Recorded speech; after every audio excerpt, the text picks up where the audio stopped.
Shalom, shalom, shalom. First and foremost, giving all honor and glory to the Most High God of Abraham, Isaac, and Jacob. We do so by way of His only begotten Son, who's an instrument of salvation for the nation. Right. Today we have another Tuesday lesson.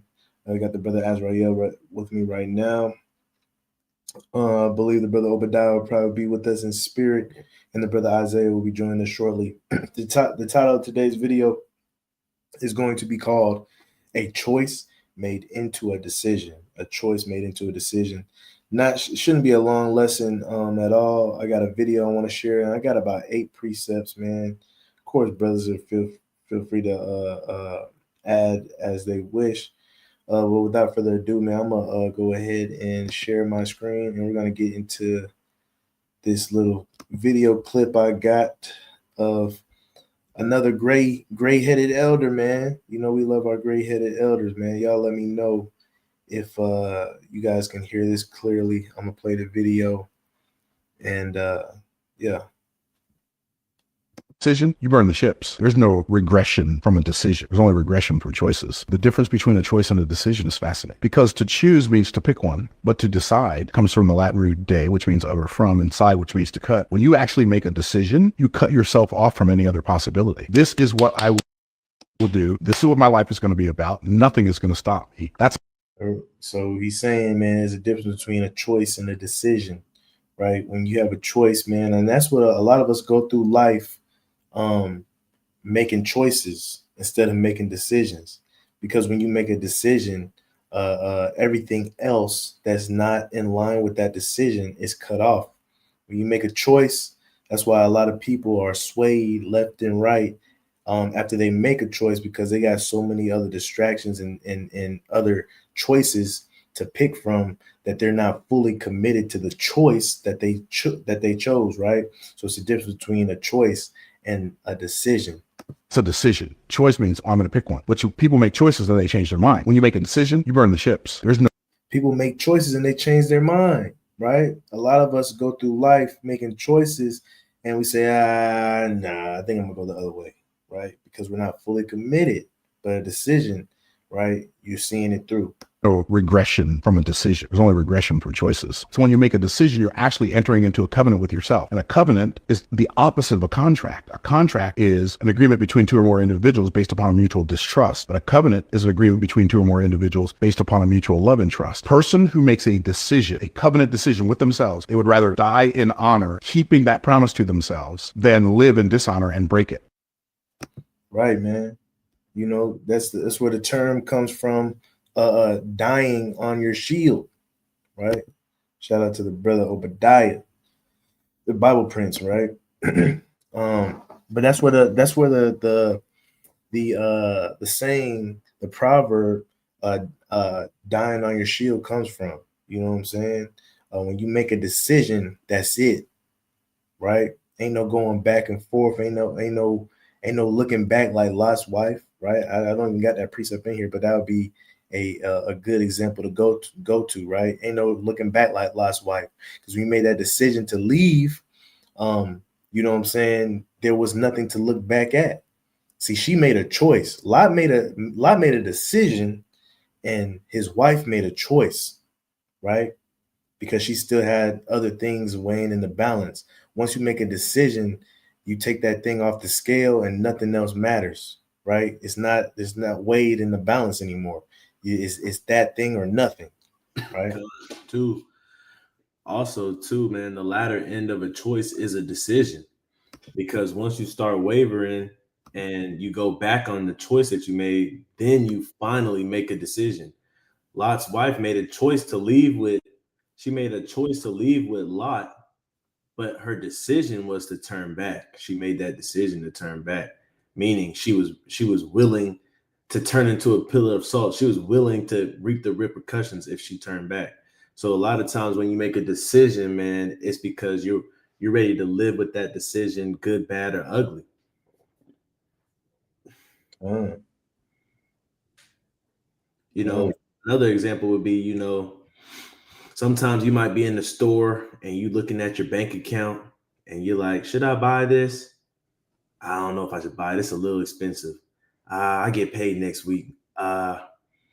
yeah, I do need it though. I'm gonna need it. I'm gonna need it. Winter's coming up. I do need this.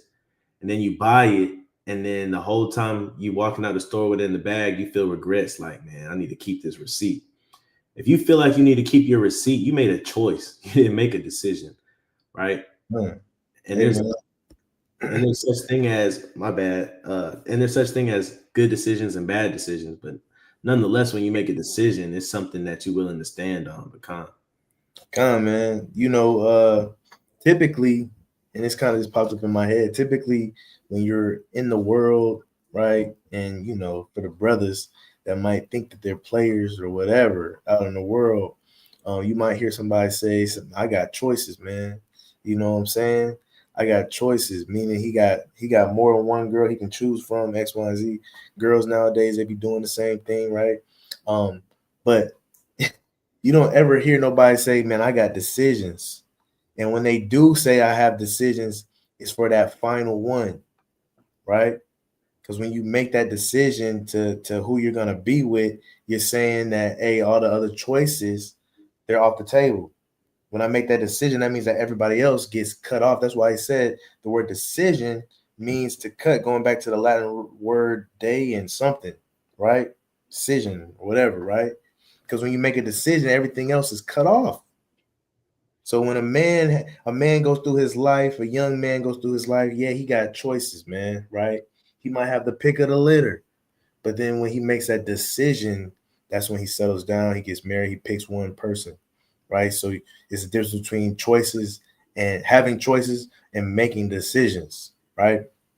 This is the first precept of the day or the night, man. We're gonna go with 2 Corinthians 5:17. If you can read that for me. book of 2 Corinthians chapter 5 and verse 17. Therefore, if any man be in Christ, he is a new creature. Old things are passed away. Behold, all things are become new. Right, man. Make the decision to be in Christ. Make a decision to become a new creature, man. I think the topic of discussion now seems to be, people in this truth, right? Longevity in this truth. I know we talked about it plenty of times. Longevity in this truth, uh, uh, being anchored in this truth, and then on the flip side, the other side of the coin, we have people that aren't anchored, and they tend to leave. It's because they didn't make a decision. They made a choice. They made a choice to come into the truth when it seemed cool, when it seemed like the world was about to end. They made a choice, like Lot's wife. But when stuff kind of got a little iffy, didn't really pan out like the dreams that they were having. It didn't really suit them. It was clear that it wasn't a decision that they made, but they had other choices that they could go back to, right? A lot of them was the Christian church. We know some of them that went back into Greek mythology, right, with fraternities and stuff like that. You know what I'm saying? We've seen a lot of people that make choices about this truth, but they haven't made a decision about this truth. Because one thing about it, it's not about being in the truth. It's not about the truth. It is, but for your soul, it's about what choosing to be in Christ, because that's what's going to make you a new creature. That's what's going to make you make that decision to say, hey, what, you know what? This is the end all be all for me. Ain't no going back. Ain't no other way. Ain't no other choice. Right? Ain't no other choice. Which is gonna bring me. I had this one at the end, but I'm gonna bring it up next, right? Because we gotta choose or decide to be in Christ. Don't choose to be in Christ. Decide to be in Christ, right? Yeah, what's the phrase in the world? My mind's made up. Right. My mind's made up. That's you say that in the Christian church a lot, right? Romans 6:18. Romans 6 and 18. Being then made free from sin, ye become the servants of righteousness. Right. Other translations say you have become the slaves of righteousness. Right. Let me see if there's more on this. Nah, that's not the one I really wanted. But it also says to become the servants of Christ, or the slaves of Christ, right? Because and it paraphrasing, it says in Romans, it says how can we that are made dead to sin live any longer therein? And I'm here to tell you, if you're not dead to sin all the way, it's because you haven't been made dead to sin, but you chose to not sin for a little while. And then you were able to go back to those choices, right? To choose to sin again. Because if you were made dead to those to sin, it's a rhetorical question. There's no way you can live any longer therein, because you become a slave to righteousness. How many slaves do what they want to do, right? How many slaves do what they want to do? How many slaves can say, I don't want to be a slave anymore? That sounds funny, man, because there ain't no slave that will do that, right? Because even if you try to do that as a slave, if we talking about transatlantic slave, you getting killed if you want to do your own thing, right? It's funny, man, because when it comes to our earthly slavehood and earthly masters and all that stuff, there was no free will. But when people pick up that Bible, we think it's free will and we can do what we want to do, right? There's no free will in the Bible either. I mean, we've discussed this before. What is it? It's funny because one thing that we say is, yeah, you got free choice, but there's no free will. And the topic of this lesson is really a choice versus decision. Yeah, you got free choice. You can choose to do whatever you want to do, right? But it's gonna come with a consequence. But we're telling you right now, hey, look, man, ain't no fighting against the Most High's will, so you might as well decide to follow it. You might as well decide to follow it. And I'm hitting these, man, as I talk to you guys, man, kind of backwards, because the precept I want to go to next, man, because I just said all of that, is really my closing precept. But you know what I'm saying, I'm gonna stay disciplined. We're gonna get through these in order, right? Numbers 30:2. We're gonna go to the law, right?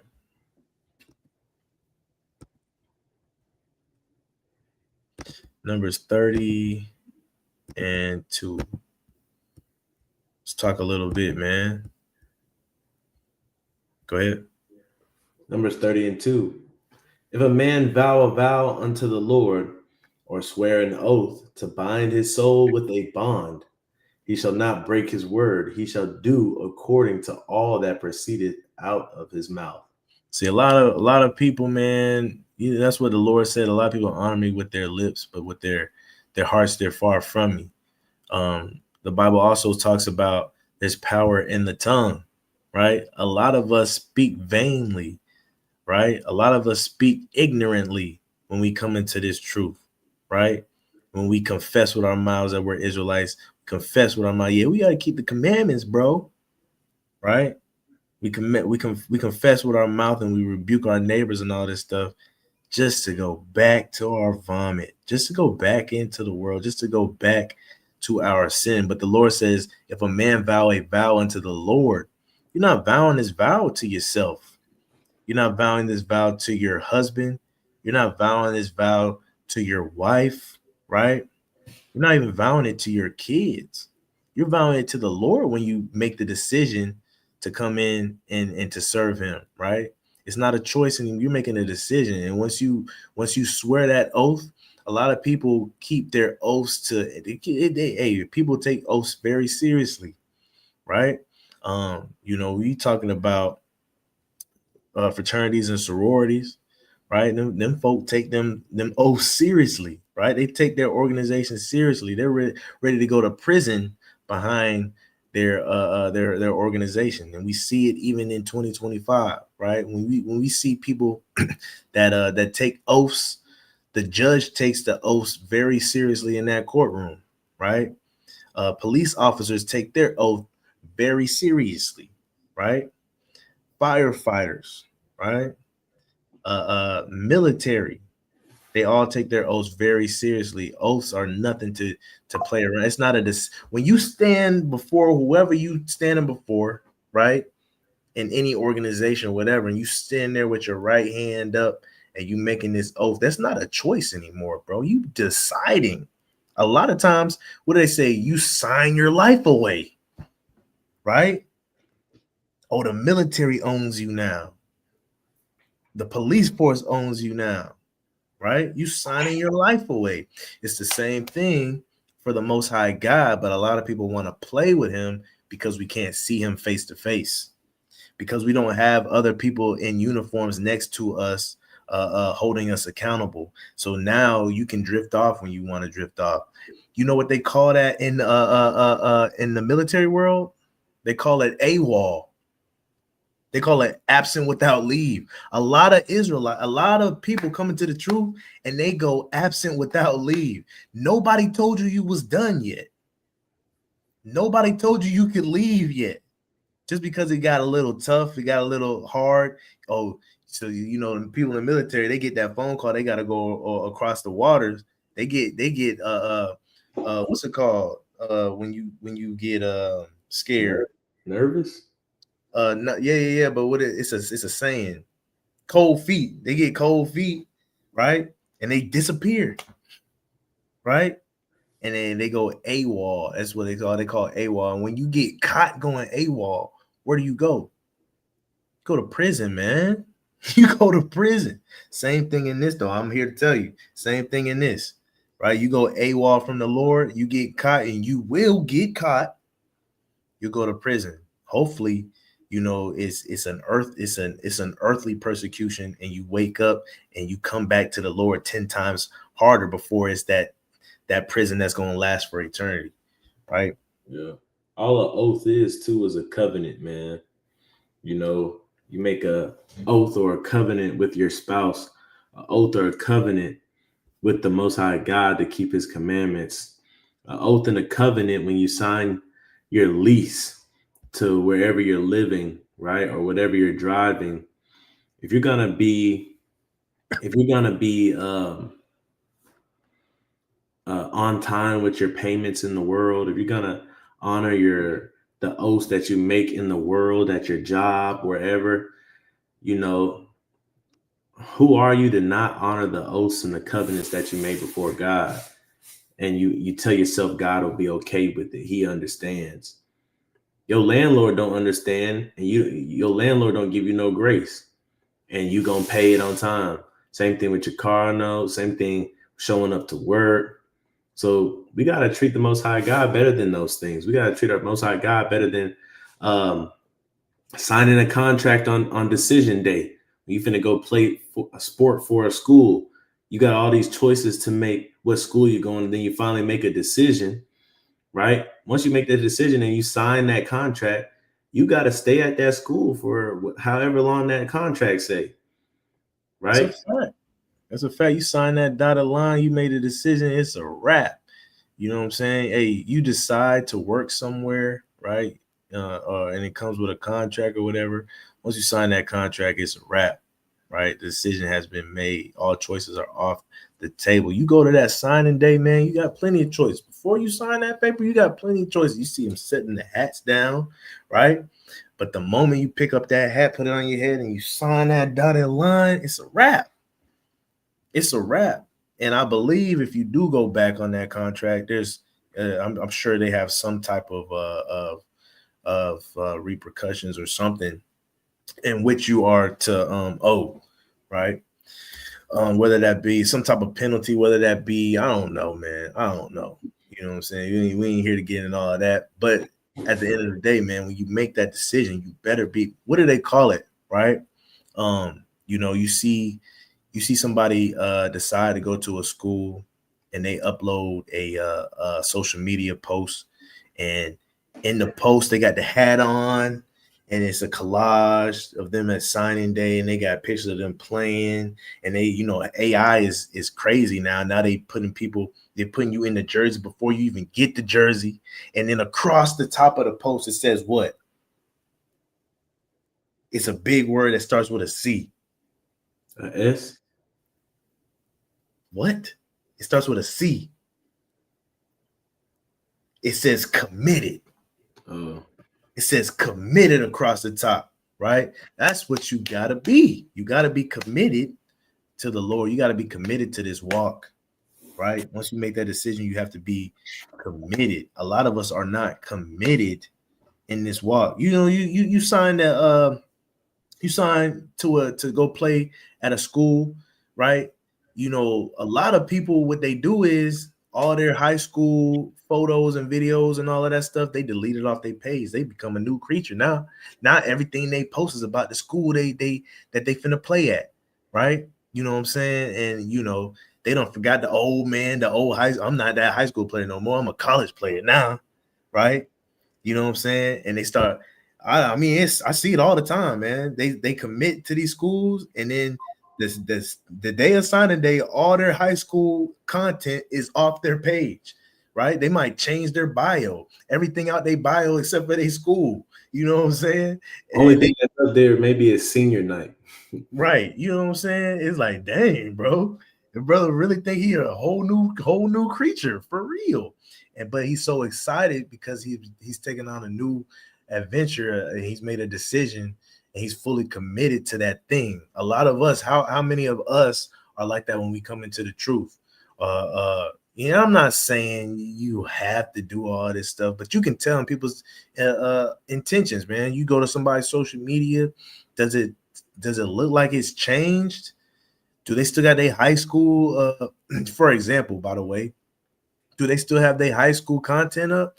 Or when they came to serve the Lord, are you seeing a bunch of new content now?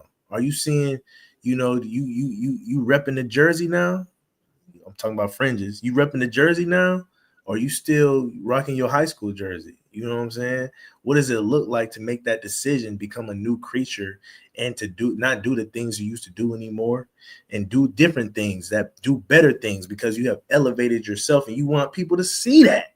That's what happens when you do the signing day and you do that move, because you want people to recognize you as a college player now. You're not a high school player now. You're a college player. You want people to know that.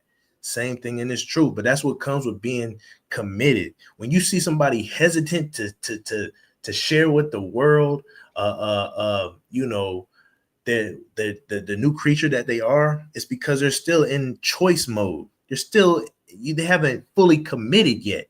They haven't made a full decision yet. They're saying, I don't know if I really want to put this out there because there's a possibility that I might slide back.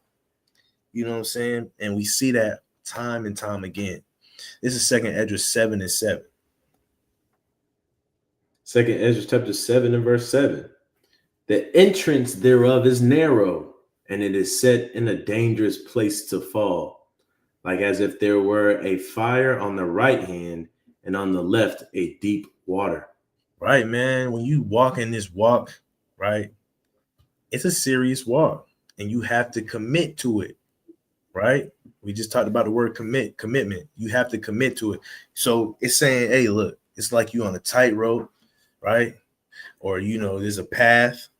You ever seen a movie and they got this bridge and it's swaying back and forth, and then there's lava on the bottom, and some of the rungs on the bridge is falling in the lava, right? This is how this walk is. But at the end of the day, if you got to get to the other side because somebody chasing you. A lot of times what people say, hey man, don't think about it, just commit to it and go, right?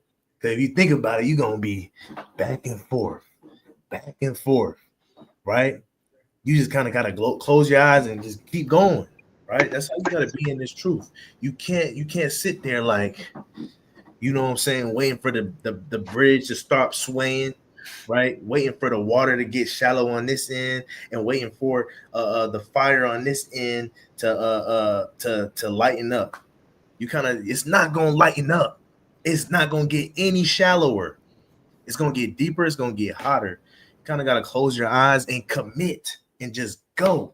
What they tell you, don't look down. Don't look down. Just keep going. Right? Just keep going. Going to this next precept. I got 2 more precepts left, man. Told y'all it wasn't gonna be a long video, right? It's Like like 30. rock climbing too, man. When you rock climbing, they say don't look down. They tell you don't look down because they're trying to help you to commit to your decision to make it to the top. When Right. you look down, you might say I'm too high. Yeah, this is high enough, and you might start, going back down. You might make the choice to go back down, and now you're in a choice mode. You forgot the decision that you made, and you brought the choices back up, and now you kind of cowarding out, and you want to get back down to the bottom before you reach the top. Right.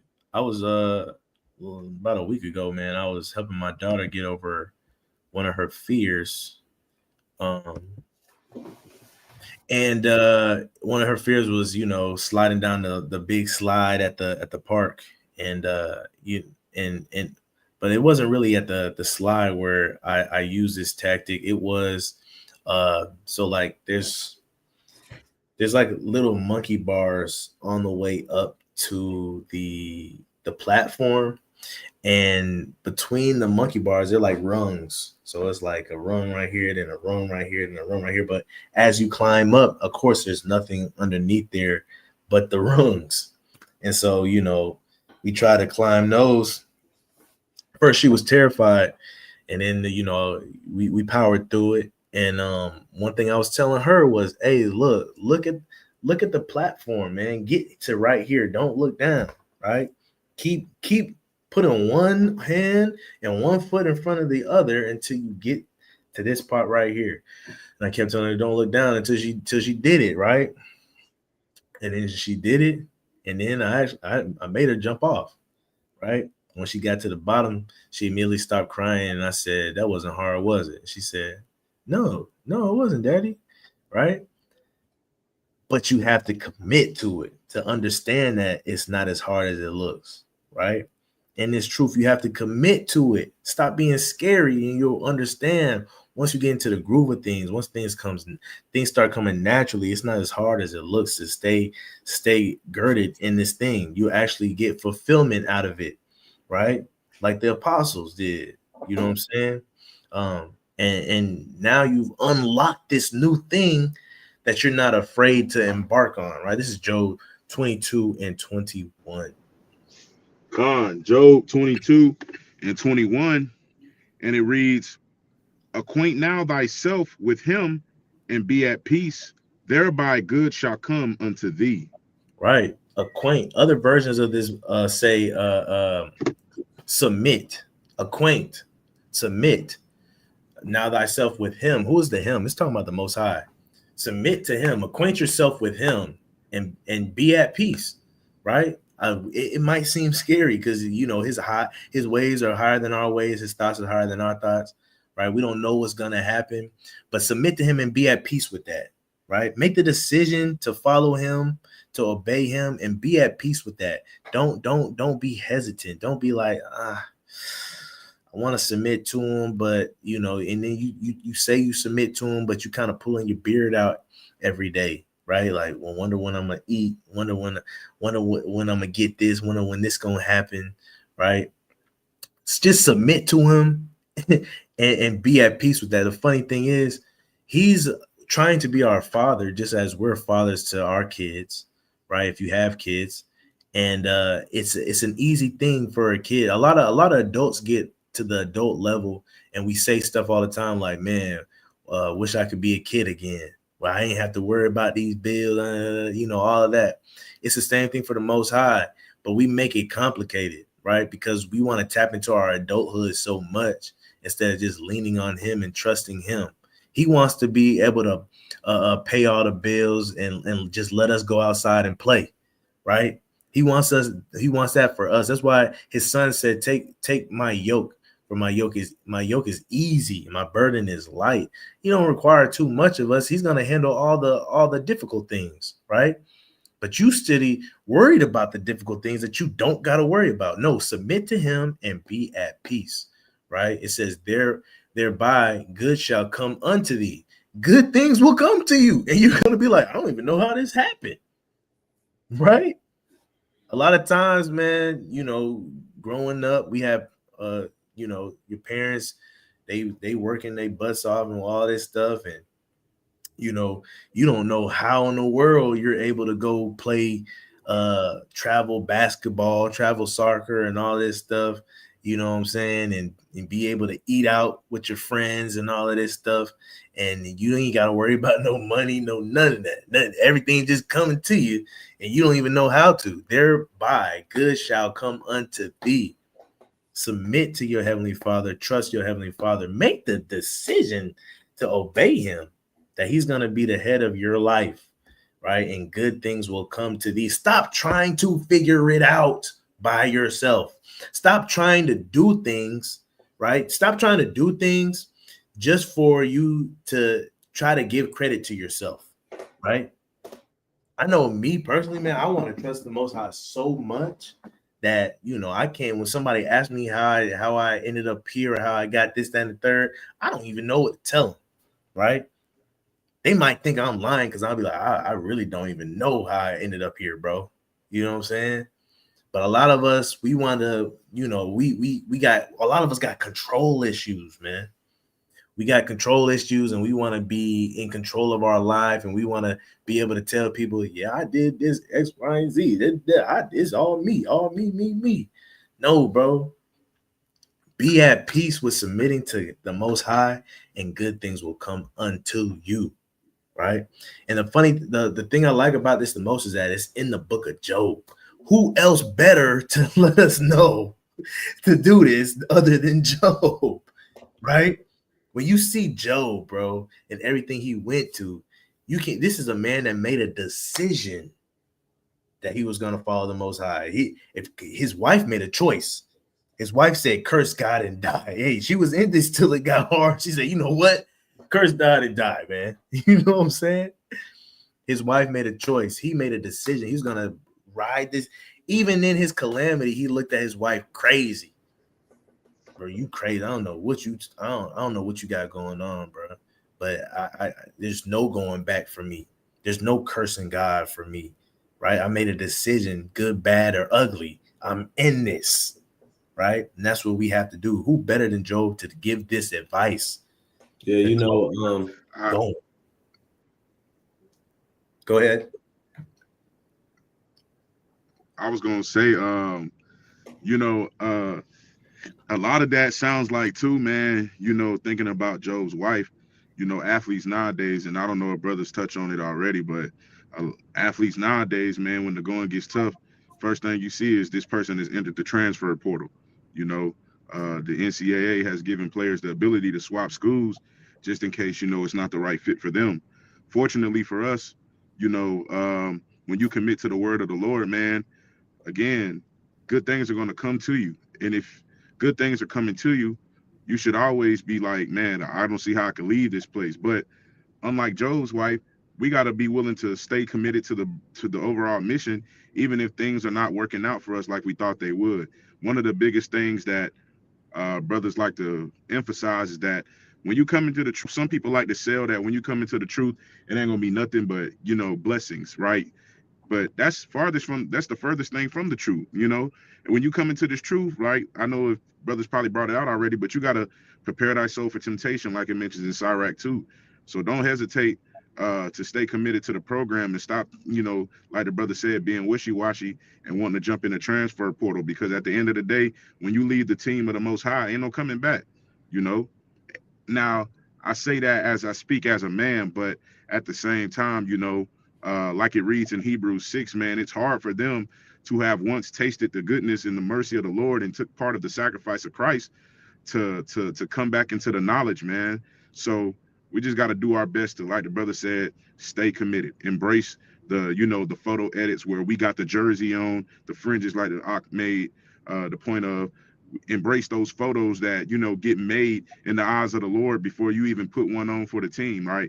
You got to embrace the things that this program can bring you. You know, the kingdom of heaven is life, joy, and peace. So you got to embrace the things that the Lord has built for us to obtain if we do what we're supposed to do in this life. You can't jump in the transfer portal just because you're getting, I guess you could say, tried and tested like Job's wife did, right? So stay committed. But for the little part I was here, mighty lesson. Come on, man. Go ahead, Austin. I mean, Azrael.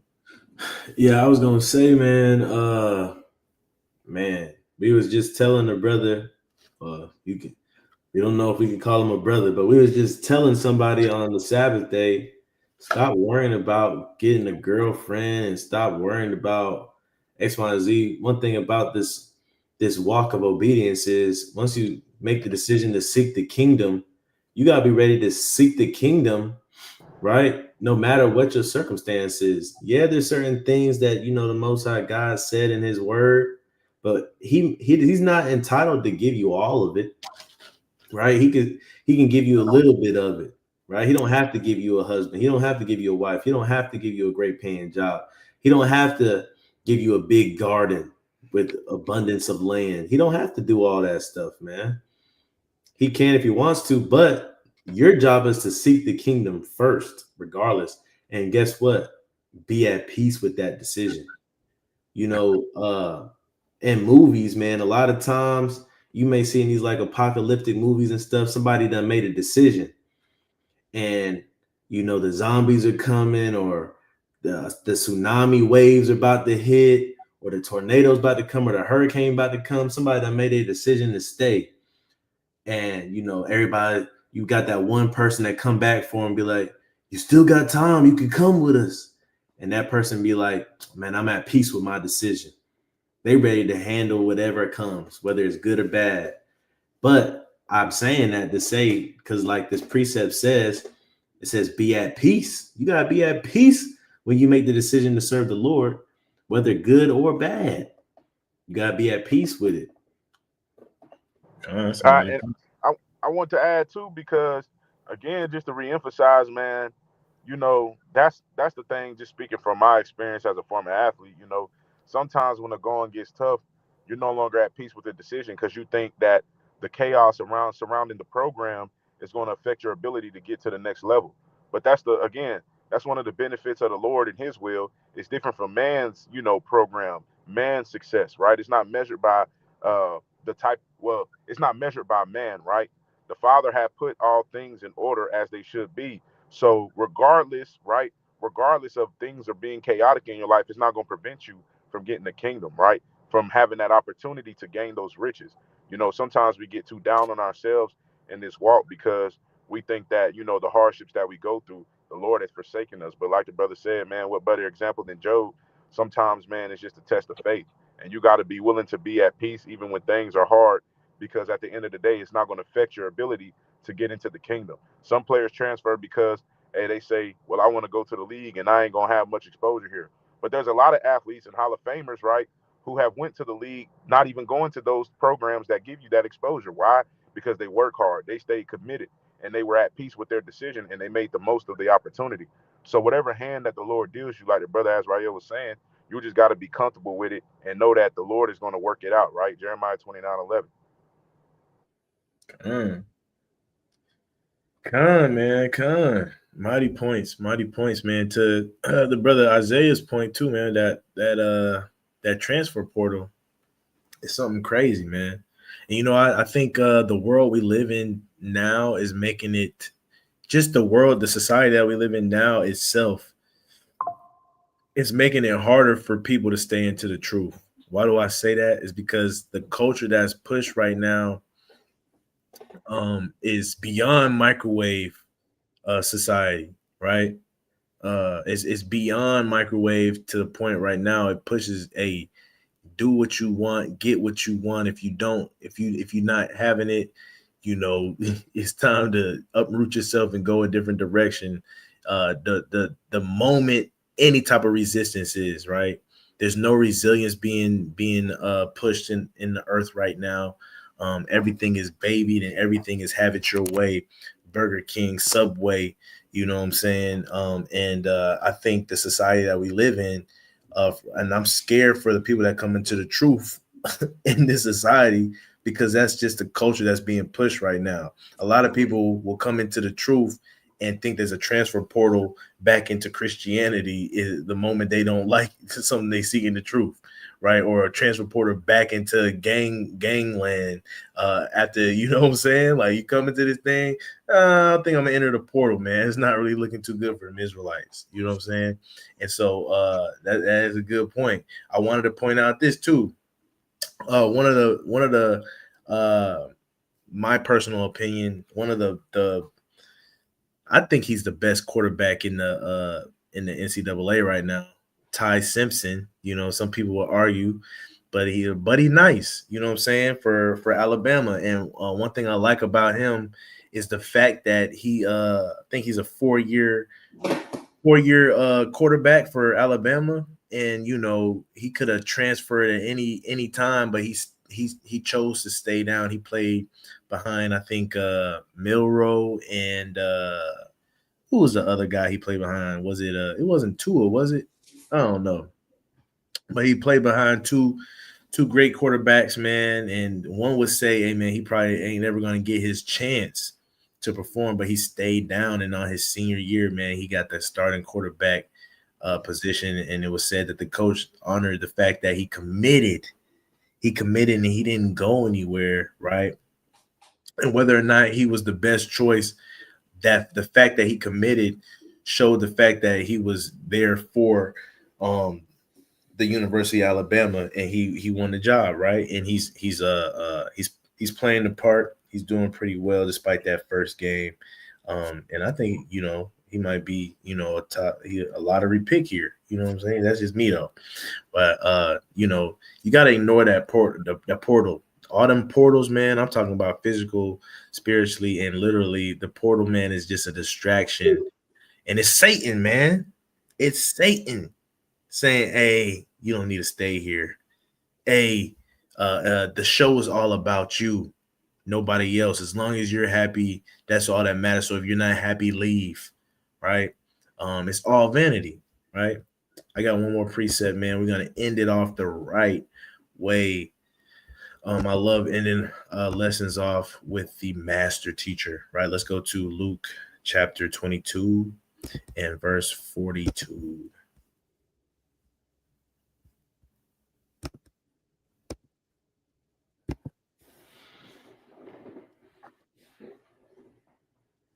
Luke chapter 22 and verse 42. Saying, Father, if thou be willing, remove this cup from me.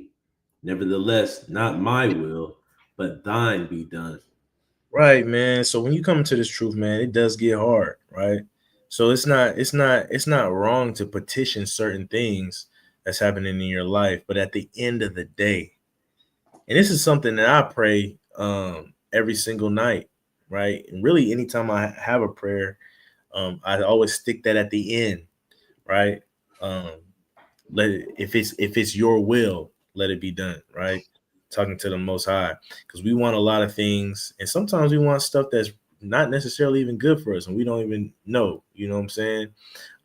But what we need to understand is once we make this decision, we have to be at peace with whatever decision the Most High has over our life, right? This is Christ here, about to be killed, and you know who wants to be killed? You know who wants to be scourged and tortured?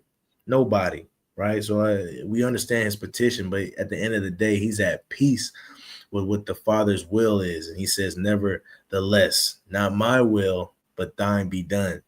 We all have things we want in this life. We all want things we want to do in this life. But when you pray, it takes a fully committed person. It takes a man or a woman that have fully decided to follow the Most High.